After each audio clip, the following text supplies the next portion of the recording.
वैज्ञानिक सोच उनके पास है, वो हमारे पास अभी तक डेवलप नहीं। आप भारत को तब समझेंगे जब उत्तर और दक्षिण भारत के बीच की एक जो वो है, पुल है, उसको पार करने की कोशिश करेंगे, और तब आपको समझ में आएगा पेरियार की दृष्टि वैज्ञानिक है, इसलिए पेरियार दक्षिण भारत की संस्कृति के हिस्से। पेरियार कहते हैं कि पति पत्नी शब्द से उनको परहेज था, और हमारे यहाँ पितृसत्तात्मक समाज में आज भी पति पत्नी शब्द लिया जाता है। आप लोग यही कहते हो। हमेशा महिलाओं को 2 दर्जे का नागरिक समझा गया, और दुर्भाग्य है आज की गोष्ठी का कि एक महिला यहाँ नहीं है। मैं आयोजकों से ये अपील करूंगा कि अगली बार ऐसा करिए कि उनको भी मंच दीजिए।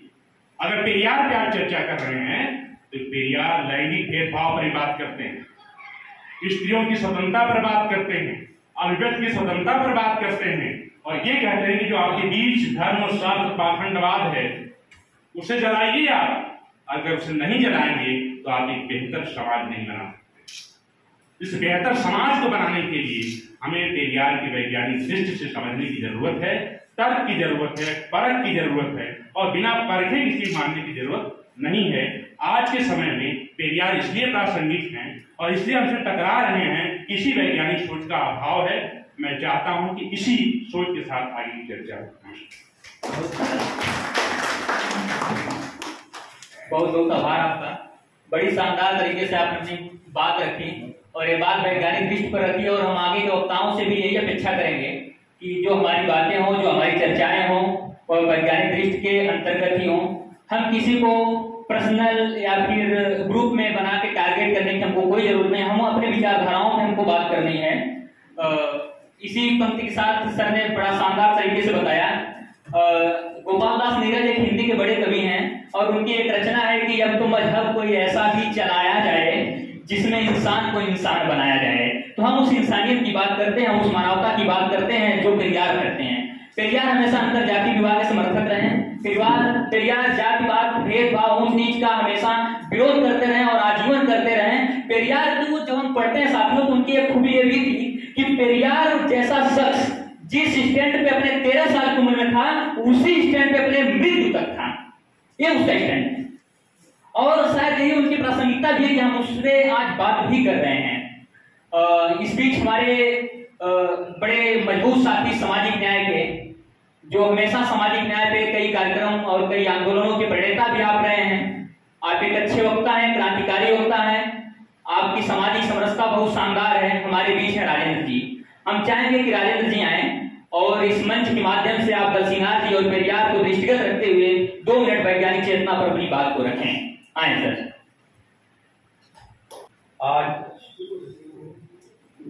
आज हम सभी लोग पेरियार के जन्मदिन पे, जन्मदिवस के उपलक्ष्य में, जबकि 17 तारीख को है, 2 दिन पहले हम लोग इनका मना रहे हैं।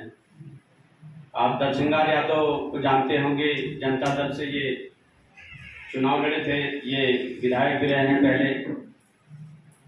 एक बार हमसे रात को करीब 12 बजे मिले थे कंधरापुर के पास में। इनके साथ और लोग भी थे जो पुराने दौर के कार्यकर्ता थे, लेकिन ये इस दौर में बहुत अंतर है। जैसा कि समय के आकलन में हम लोग यहाँ अपना जो आज जो चर्चा कर रहे हैं वैज्ञानिक दौर में, पेरियार का वैज्ञानिक दौर, इस समय के आकलन में जो चर्चा पर हम लोग यहाँ इकट्ठा हैं।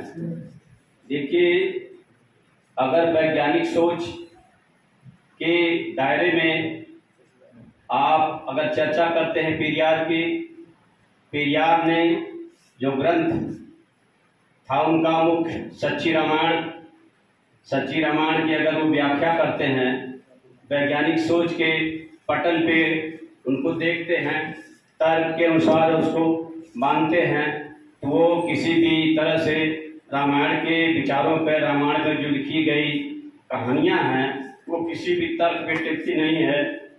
इसलिए एक रामायण के समानांतर उन्होंने सच्ची रामायण लिखना की थी। अब रामायण का जो संकलन है उसके समानांतर उन्होंने सच्ची रामायण की जो अभिव्यक्ति या सच्ची रामायण में जो अपनी परिकल्पना लिखा, वो उसका आप लोग अध्ययन कर रहे हैं। वैज्ञानिक सोच शुरू से ही रही है। साउथ इंडिया में जैसा कि ब्राह्मण लोग संस्कृत में पढ़ते हैं, संस्कृत में मंत्र पढ़ते हैं, उच्चारण करते हैं मंदिरों में, और वहाँ की जो जातियाँ हैं वो द्रविड़ हैं। जो यहाँ हम लोगों की 80 अनुसूचित में आते हैं वहाँ के द्रविड़ हैं। वहाँ की 2 तरह की है पार्टियां बनी हैं, द्रविड़ मुड़ेद कड़गम, ये ऑल इंडिया AIDMK, लेकिन फॉरवर्ड बैकवर्ड के नाते द्रविड़ और AIDMK में भी विभाजन हुआ है। लेकिन साउथ इंडिया में जो भाषा है, केरल में मलयालम बोली जाती है, तमिलनाडु में तमिल है, लेकिन अगर उत्तर भारत और दक्षिण भारत क्या कल्पना करेंगे, हमारे यहाँ वर्चस्व में हिंदी है, वहाँ जो है वर्चस्व में उनका तमिल और मलयालम है। लेकिन वहाँ की जो है पढ़ाई शुरू से ही इंग्लिश मीडियम में होती है, हमारे यहाँ हिंदी मीडियम में होती है। तो उत्तर भारत के सभी नेता चाहते हैं कि हिंदी हिंदी हिंदुस्तान का जो नारा देते हैं, साउथ इंडिया के लोग जो है बिल्कुल इसे अलग अपनी पहचान बनाने के लिए कहते हैं हमारा तमिल और इंग्लिश रहेगा। हिंदी को अगर आप थोपीगे तो कतई हम बर्दाश्त नहीं करेंगे। लेकिन आज की जो विचारधारा है, हमारा उत्तर और दक्षिण में जो विचारधारा पेरियार की साउथ इंडिया में थी, पेरियार साउथ में इतने बहुत पुरके हो गए, ब्राह्मणवाद का विरोध किया, रामायण की लिखी हुई सारी समानांतर अपनी रचनाएं दी, समाज में अपने लोगों को इकट्ठा किया, अपने लोगों को वर्चस्व MP MLA में बनाए, पार्टियां खड़ी की, जैसा कि आज तमिलनाडु में ले स्टालिन आपके जो है वो मुख्यमंत्री जो है वर्तमान में तमिलनाडु के हैं। आप लोगों की उनकी सरकार है, 90% दलित पिछड़ों की सरकार है। जो भी हिंदुस्तान में जितनी सामाजिक न्याय में भागीदारी हिस्सेदारी तमिलनाडु में मिल रही है, उतना किसी भी प्रदेश के हिंदुस्तान में नहीं मिल पा रही है। एक सोच है पेरियार का, सोच के ही ऊपर आज पेरियार का ये तमिलनाडु पड़ा है, लेकिन उसके अगेंस्ट जैसे बिल्कुल उल्टा आज उत्तर प्रदेश में हमारे यहाँ खड़ा हुआ है। उत्तर भारत की कल्पना जो हम लोग करते हैं वो बिल्कुल अलग तरीके की कल्पना है। लेकिन अगर साउथ इंडिया का आदमी अगर लोकप्रिय हो रहा उत्तर भारत में, तो उसमें कुछ न कुछ जरूर है। लेकिन तर्क के आधार पे हम जो मान रहे हैं, जो पहचान रहे हैं, इसमें हम लोगों को बहुत समय लगेगा। जैसे जात किसी की अपनी है, जात जाति नहीं, जात के अंदर ही शादी विवाह का भी चलन है। जैसे ईंट और पत्थर एक दूसरे के समकक्ष में रहते हैं। अगर जातियां जैसे हिंदुस्तान में समाज की कल्पना है, जात से ही समाज की कल्पना है, लेकिन जो अंतर जाति जात विवाह का प्रचलन आज के दौर में बढ़ा है, जातियां मिटी हैं। संविधान के दायरे में सभी लोगों को ये अधिकार मिला है। जात को दरकिनार करते हुए अपना जो है वर्चस्व कायम करने के लिए सभी लोग गैर जाति में शादियां कर रहे हैं। अपने मन माने ढंग से रहने का, भारतीय संविधान के अनुसार चलने का सबको एक रेस रिवाज का अपना परिपाटी सा बन गया है। इन्हीं शब्दों के साथ अपनी बात समाप्त करते हैं। धन्यवाद।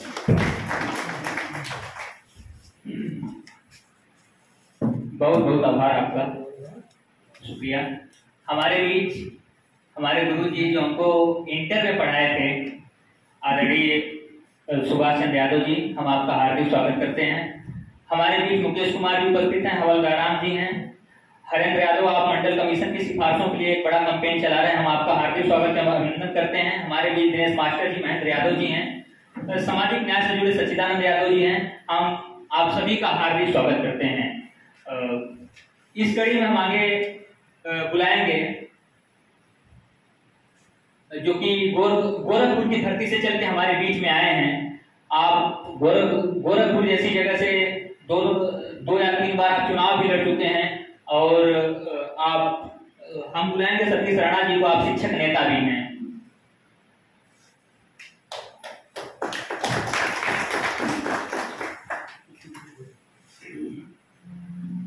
सर आप परिचय दे दीजिएगा।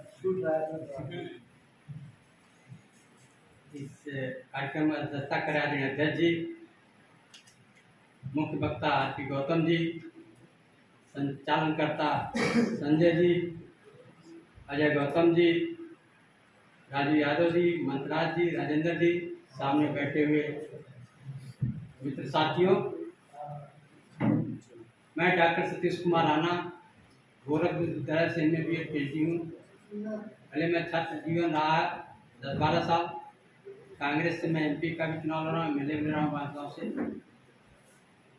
बाबा साहब पर मेरा रिसर्च है, बाबा साहब पर मेरी किताबें भी आई हैं। बहुत कुछ मैं बाबा साहब डॉक्टर भीमराव अम्बेडकर के ही मेरा फोकस रहता है। लेकिन आरपी गौतम जी जो हमारे छोटे भाई की तरह हैं, ये गोरख विद्यालय में जब पीएचडी करने गए थे उस समय इनसे मेरा संपर्क हुआ, तभी से मुझे अपने बड़े भाई की तरह मानते हैं। और इन्हीं के जी कहने पर मुझे यहाँ के कार्यक्रम के बारे में पता चला और मैं आप लोगों के सामने इस कार्यक्रम में शिरकत करने का मौका मिला। इसके लिए हम आयोजक महोदयों का बड़ा बड़ा आभारी हूँ। मित्रों, किसी भी व्यक्ति का पुण्यतिथि, जन्मदिन, त्योहार या पर्व हम इसलिए मनाते हैं कि हमको ये हमारे पूर्वजों ने दिया है। उस इतिहास को हम आगे बढ़ाएंगे और हम कोई एहसान नहीं कर रहे समाज के ऊपर।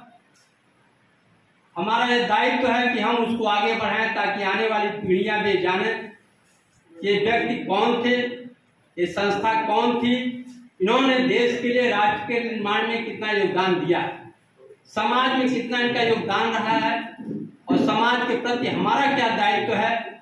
यही वैज्ञानिक सोच है। हर मनुष्य के पीछे अच्छाइयाँ बुराइयाँ होती है। पेरियार जी की भी कुछ अच्छाइयाँ हैं, कुछ बुराइयाँ भी हैं। कुछ लोग अच्छा मानते हैं, कुछ लोग बुरा मानते हैं।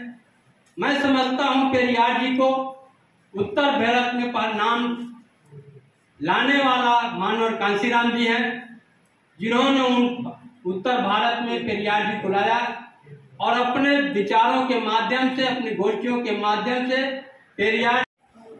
आपको सबसे पहले क्रांतिकारी सलाम।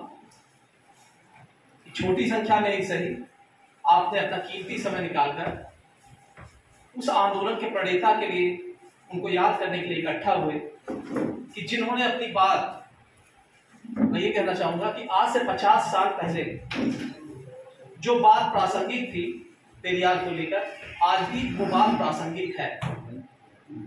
आज भी वो बात उतनी ही महत्वपूर्ण है, उतना ही दम रखती है कि जितना आज से 50 साल पहले। वो लड़ाई पेरियार की एक व्यक्ति की लड़ाई नहीं थी, एक विचारों की लड़ाई थी, वो समाज की लड़ाई थी जो आज और जिसके खिलाफ हो रही थी, वो ताकतें आज भी पूरी ताकत से उभर रही हैं। मुझे बहुत खुशी हुई जब सत्यम जी ने बताया कि इस तरह का पेरियार पे हम लोग प्रोग्राम कर रहे हैं, तो मैं 2 दिन से बड़ा उत्साहित था कि हम चलेंगे इस प्रोग्राम में। और जो चलकर मैं जो है आपका नाम सुना था, आरपी गौतम सर आए हैं, उनके बारे में कुछ बताएंगे। क्योंकि पेरियार के बारे में हम लोग को इस तरह की कभी गोष्ठी का में शामिल होने का मौका नहीं मिला था। पेरियार दक्षिण भारत से थे, चूँकि इतिहास मैंने पढ़ा है तो पेरियार को कुछ संदर्भों में जानते रहे, लेकिन उनके पूरी व्यापक दृष्टि के बारे में कभी जानकारी नहीं मिल पाई थी। किताब पढ़ने का भी उस तरह से मौका नहीं मिला था। तो आज हमारे लिए बहुत अच्छा समय है कि हम यहाँ पर इकट्ठा हैं और उनके बारे में अच्छे से जानेंगे। और एक मैं अपनी बात खत्म करूंगा एक छोटी सी घटना बताकर कि क्यों जानना चाहिए। मैं एक बेसिक शिक्षा से जुड़ा हुआ हूँ, मैं अध्यापक हूँ। पिछले साल प्राथमिक अध्यापकों को सिर्फ पढ़ाने के अलावा बहुत सारे काम होते हैं। उसमें से एक काम होता है हाउस होल्ड सर्वे का काम। जौनपुर के हमारे एक साथी थे दिनेश कुमार, हाउस होल्ड सर्वे का काम मिला। हाउस होल्ड सर्वे में अध्यापक घर घर जाते हैं, उस घर के सदस्यों की संख्या, उनका राशन कार्ड नंबर, शैक्षिक योग्यता, ये सारी चीजें नोट करके सरकार के पास जाती ताकि सरकार उस आधार पर योजनाएं बना सके। दिनेश कुमार अपने विद्यालय के गांव में एक ठाकुर के मकान पर गए, विनोद सिंह के मकान पर। उन्होंने हाउस होल्ड सर्वे की जानकारी ली। सामान्यतः जैसे परिवारों में होता है कि हमारे दरवाजे पर कोई आता है, उसे हम पानी देते हैं, बिस्कुट देते हैं। बाबू साहब ने उनको पानी बिस्कुट दिया। ये सोचेगा ब्राह्मणवादी मानसिकता से जोड़िएगा इसको, ये किसी व्यक्ति या किसी जात का की मंशा नहीं। हम अपने समाज में देख रहे हैं ब्राह्मणवादी मानसिक, ब्राह्मण जात और ब्राह्मणवादी मानसिकता में बहुत अंतर है। एक दलित भी ब्राह्मणवादी मानसिकता से प्रेरित हो सकता है जब वो जाकर के मंदिर में फूल चढ़ाता और झंडे बजाता है, और एक ब्राह्मण भी दलित समर्थक हो सकता है कि जब वो दलितों के हक हुकूक की लड़ाई की बात करता है।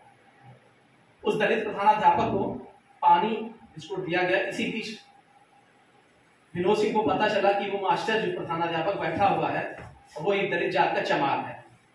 उसका वीडियो भी है। उसने तुरंत जो है खड़ा होकर कहा कि तुम्हारी हिम्मत कैसे हुई कि तुमने जो है पानी पी लिया। इसी बीच में उस अध्यापक बुद्धिमान था, सोशल मीडिया की ताकत जानता था, उसने अपनी मोबाइल उठाकर वीडियो बनाना शुरू कर दिया। उस वीडियो में साफ साफ सुना जा रहा, विनोद सिंह कह रहे हैं उनसे कि तुम्हारी हिम्मत कैसे हुई, तुम चमार, साले मेरे गिलास में तुमने पानी कैसे पी लिया। विनोद सिंह का जवाब होता है कि मैं तो आपके दरवाजे पर आया हाउस होल्ड सर्वे करने के लिए, आपने पानी दिया तो मैंने पी लिया, आपने पानी तो मांगा नहीं। आज साले तुम्हारी औकात कैसे हो गई मेरे दरवाजे। ये 2023 की घटना है, 2023 की घटना। तुम्हारी हिम्मत कैसे हुई कि तुमने इस गिलास में पानी लिया, चल भाग यहाँ से, उठा जल्दी से यहाँ से निकल ले।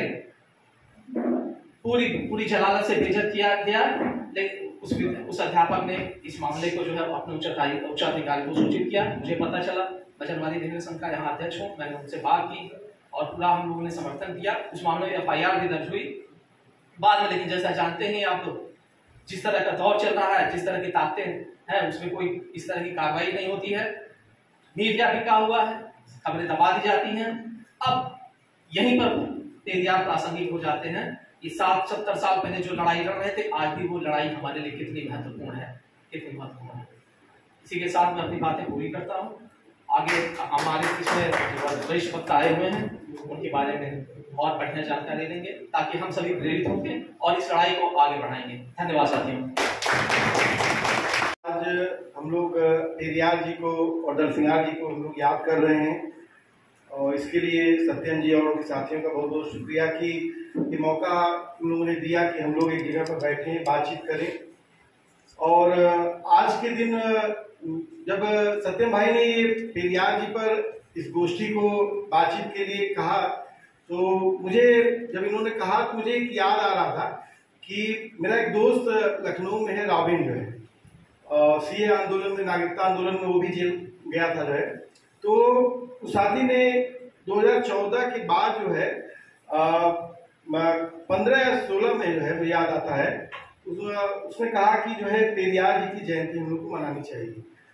तो बाटला हाउस इनकाउंटर 19 सितंबर को हुआ था, तो हम लोग हर साल उसकी बरसी मनाते थे। आजमगढ़ के 2 लड़के मारे गए थे। तो हमने कहा यार माने कार्यक्रम तो बहुत टाइट है, फिर भी हम लोग कार्यक्रम करते हैं। और रामकृष्ण जी जो है हमारे साथी थे, अब दुनिया में नहीं रहे, तो उन्होंने कहा नहीं एकदम पर्चा वर्चा होगा, कार्यक्रम होगा जो है। तो सत्यन जी ने जब इस बात को कहा तो मुझे लगा कि निश्चित तौर पर आज के दौर में पेरियार जी पर बात करना, और उस दौर में बात करना जो हमारे बीच में, जैसे रामानंद जी अभी हमारे बीच में बैठे बात कर रहे थे, और इस दौर में जब दाभोलकर, पंसारे, कलबुर्गी की हत्या हुई, निर्मम हत्या हुई, और इसलिए हत्या हुई कि तर्क, वैज्ञानिक सोच, और कहीं कहीं ये मैं बार बार लगभग इस दौर में हर मंच से लगभग इस बात को कह रहा हूँ कि जो हम 2014 के पहले जो सोचते थे और 2014 के बाद जो सोचने लगे, उसमें भयानक अंतर आया है। 2014 के बाद जब हम लोग छात्र राजनीति से ज्यादा जुड़ाव रखते हैं, तो जब रोहित वेमुला की जो है सांस्थानिक हत्या हुई, तो उसके बाद मनुवाद में भारत में बहुत लंबा डिस्कोर्स, लंबा बहस हुआ कि मनुवाद, ब्राह्मणवाद, और बहुत बड़ा तबका जो है उसको समझा जाना। और जैसे जैसे फिर 2017 में जब सरकार बदलती है, तो योगी आदित्यनाथ के रूप में, तो और चीजें बहुत हमने समझा है।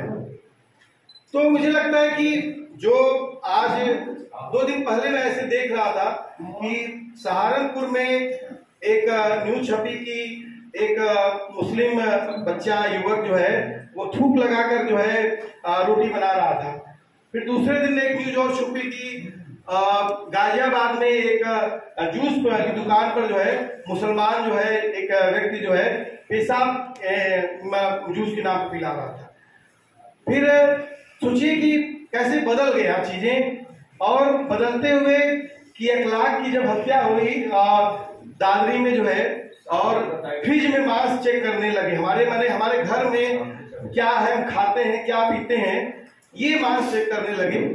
तो इस दौर में मुझे लगता है कि जब आपको जाति के नाम पे, धर्म के नाम पर आपके ऊपर हमला किया जा रहा है, आपको मारा जा रहा है, जेलों में सड़ाया जा रहा है, उस दौर में पेरियार की वैज्ञानिक दृष्टि पर बात करना मुझे लगता है बहुत महत्वपूर्ण हो जाता है।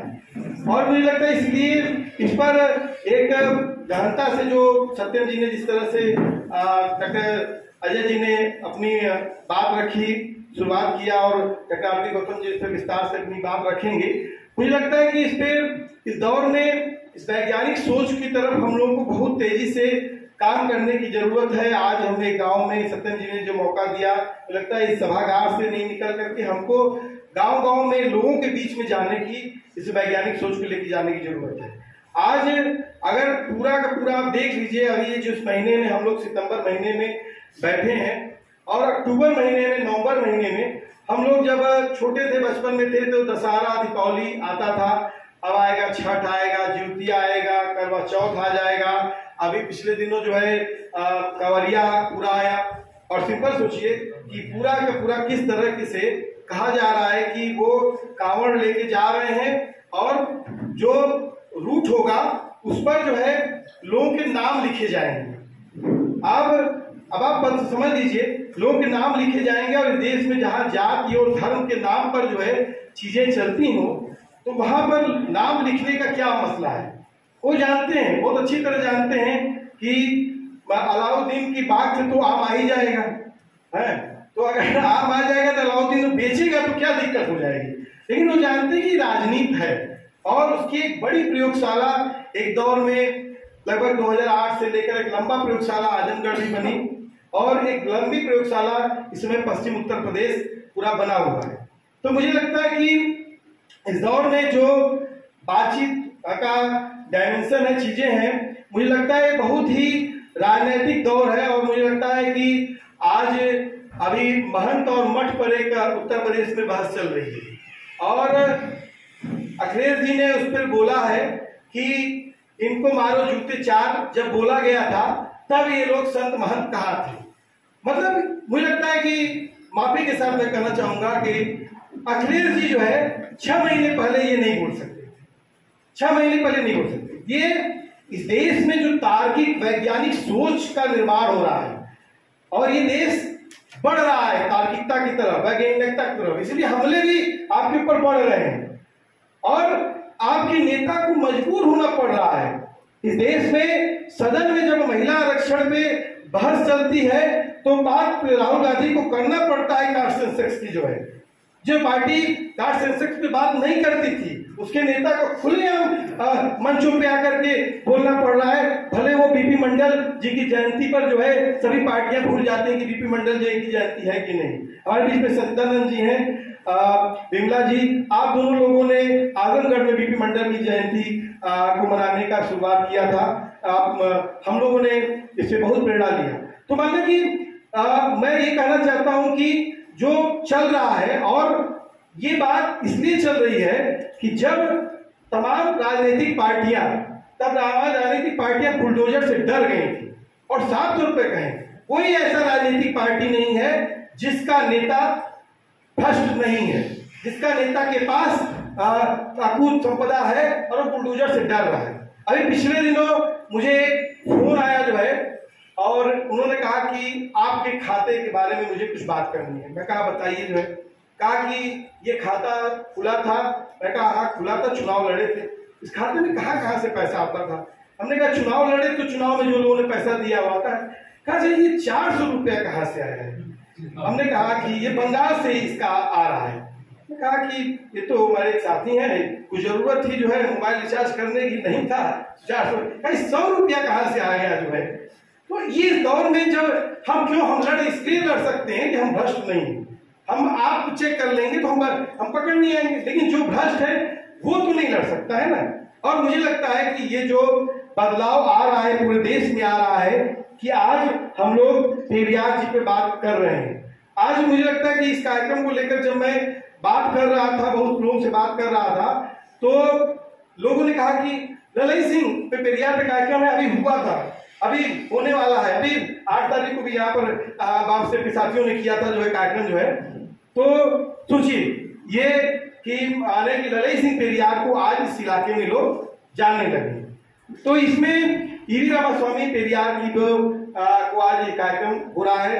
तो मुझे लगता है कि मैं ज्यादा तौर पर इस बात में मैं ज्यादा अपनी बात को लेकर हूँ, चूंकि सब्जेक्ट है मैं उस पर मैं चाहता कि आप गौतम साहब विस्तार पूरा रखेंगे।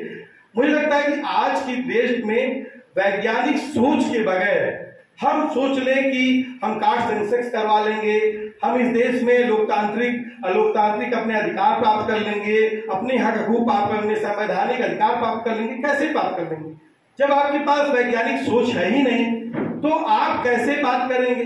नहीं कर पा सकते बात। तो मुझे लगता है कि उस वैज्ञानिक सोच की तरफ हमको बढ़ना पड़ेगा। और अभी मैं पिछले कार्यक्रम में गया था मंडल जयंती में, तो वहां पर हरेंद्र जी वहां पर इनका मैंने एक विस्तार पूर्वक एक भाषण सुना जो है, और उसमें इन्होंने लंबे समय से जो पूरा जो ये कास्ट सेंसस का सवाल है उस पूरे सवाल को विस्तार पूर्वक उन्होंने रखा। और मुझे लगता है कि मन जो है उनको भी बोलने का अवसर यहाँ से मिलेगा। तो मुझे लगता है कि इस दौर में जब हम बात कर रहे हैं तो हम लोगों को इस बात पे निश्चय करना पड़ेगा कि इस जो आज ये गोष्ठी हो रही है, इस गोष्ठी को हम अगली साल और भी व्यापक तरीके से बड़े स्तर पर करें। और दूसरी बात कि हम कैसे गांव-गांव जा करके इस बात को करें। और निश्चित रूप से मैंने एक बात को देखा कि 3-4 साल पहले कांवड़ पे बहुत बहस हुई, कांवड़ को ले जाने को लेकर कि ओबीसी समाज इसमें बहुत जा रहा है, दलित समाज बहुत जा रहा है, और उस पर बहुत सारे लोगों ने जो है अपने अपने स्तर पर अभियान चलाया। और मैं इस बात को हो सकता है मैं न देख रहा हूँ, हो सकता है न देख पा रहा हूँ, लेकिन मुझे लगता है कि इधर इस सब चीजों पे थोड़ा कांवड़ वाले पे कम से कम थोड़ा कमी आई है। तो मुझे लगता है कि सबसे बड़ा अगर इस दौर में हम बात कर रहे हैं कि वैज्ञानिक सोच की जो है, तो हमको अपने तमाम महापुरुषों को याद करते हुए और उस दौर में जो लड़ाइयां लड़ी जा रही हैं उनको जरूर हमको बात करनी चाहिए। और सवाल है कि जब तक हम सामाजिक रूप से हम चीजों को मजबूत नहीं करेंगे तब तक उसका राजनीतिक रिफ्लेक्शन नहीं आएगा। और जो अभी जो दिख रहा है, और जब समाज मजबूत होता है, समाज की वाइस मजबूत होती है, तो आपके नेता को भी बोलना पड़ता है कि वो बोलेगा। तो निश्चित रूप से मैं अपनी बात को यहीं पर समेटता हूं और क्या कहते हैं इस बात झूठ के दुकान कहिया ले चली राजा तोहरो, झूठ के दुकान कहिया ले चली राजा तोहरो, झूठ के दुकान। झूठ की दुकान पर ही सब बात हो रही है, जितना बात हुई सब झूठ की दुकान पर हो रही है। जुमला जोर जोर बनल देवलिया, गजब बनल मकान हो, गजब बनल मकान। जुमला जोर जोर बनल देवलिया, गजब बनल मकान हो, गजब बनल मकान। और चारों खम्हा हिलन लागे, मीडिया भइल मचान। वसीम करम भैया खाती ना इंटरनेशनल वाली मीडिया के लिए चारों खम्हा हिलन लागे, मीडिया भइल मचान। कहिया ले चली राजा तोहरो, झूठ के दुकान। अब घर वाले सब भूखा रोवन, महंगी मारे जान हो, महंगी मारे जान। घर वाले सब भूखा रोवन, महंगी मारे जान हो, महंगी मारे जान। और तू भंडारी लाज न आवे, कोतले हवा पिसान। कहिया ले चली राजा तोहरो, झूठ के दुकान। कहिया ले चली राजा तोहरो, झूठ के दुकान। और इशारे में बात कर रहे हैं, बुझ जाइएगा, सब बुझाता है यहाँ बैठे। थरिया बेचला, लोटा बेचला, बेचला सब सामान हो, बेचला सब सामान। थरिया बेचला, लोटा बेचला, बेचला सब सामान हो, बेचला सब सामान। और पुरखन के मर्जाद गौला, पुरखन के मर्जाद गौला, वो ऊपर बना महान। कहिया ले चली राजा तोहरो झूठ के दुकान, कहिया ले चली राजा तोहरो झूठ के दुकान। बहुत बहुत आभार साथी। बैजनाथ कुमार के नाम से मेरा एक कहा चैनल है, कबो कबो हमको भी देख लीजिएगा, तो ही लीजिएगा। बहुत बहुत धन्यवाद। सत्यम जी, मेरे कुछ सवाल थे, इसी कार्यक्रम में सर से पूछना भैया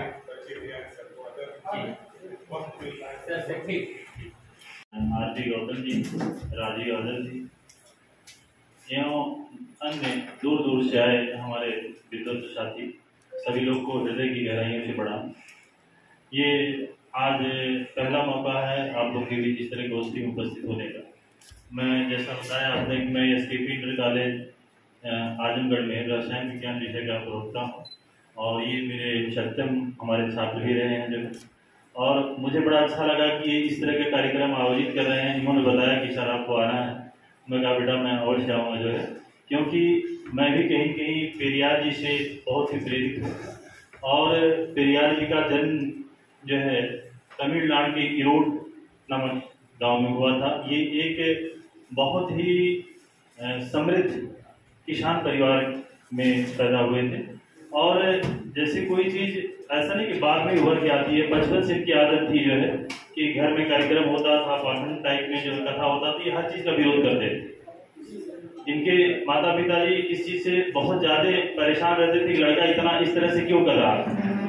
तो इन्होंने जल्दी से शादी भी कर दिया कि मैं शादी करें, हो सकता है सुधर जाए, इस तरह की बातें न करें, क्योंकि आज से में पकड़ा जा रहा था। इस आजमगढ़ से भी बहुत सारे ऐसे नौजवान बेगुनाह नौजवानों को अमूमन उत्तर प्रदेश पुलिस के बारे में कहा जाता है कि वो पकड़ गए और तो कबूल करा देती है, किसी को कुछ सजा करा देती है।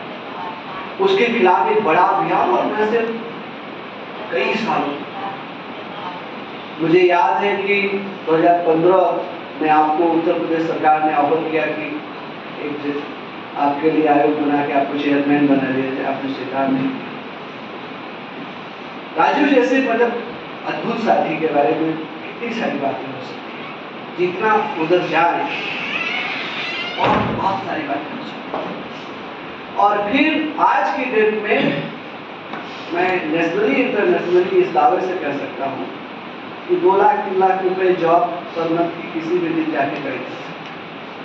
उसके बावजूद वो साथी ये कहे कि उसके खाते में 500 रुपया आया है और उस 500 रुपए की जांच हो रही है।